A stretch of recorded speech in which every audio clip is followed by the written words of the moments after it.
Here's Royce with a news briefing. It's been another deadly day on the COVID front across Australia, with Tasmania recording its second death since its borders reopened. 30 lives have been lost in New South Wales, 20 in Victoria, 10 in Queensland and 3 in South Australia. Hospitalisation numbers have fallen again in Victoria. They have risen slightly, though, in New South Wales. The head of South Australia's Country Fire Service has paid tribute to the volunteer firefighter who was killed by a falling tree in the state's southeast.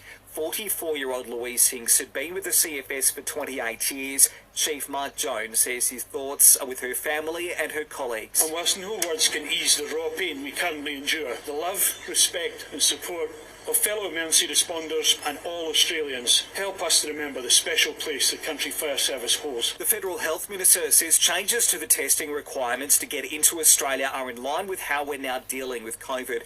Overseas arrivals now only need to provide a negative rapid antigen test. That means no more costly and time-consuming PCRs. Greg Hunt says the tweaks are safe and sensible. So these are important steps in helping to bring Australians home.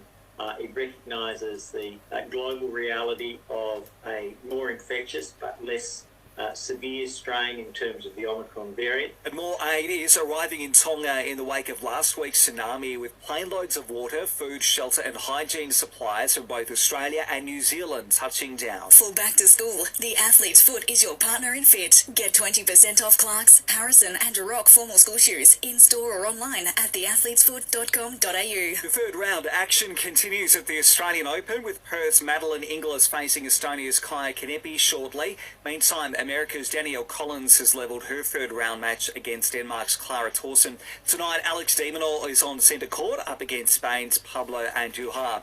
The Women's Ashes series continues this afternoon. Australia takes a 1-0 lead into the second T20 at the Adelaide Oval. And the Perth Scorchers and Sixers face off in Melbourne tonight in the Big Bash. Selling the family home. Miller want a job for you first. This is SAFM weather.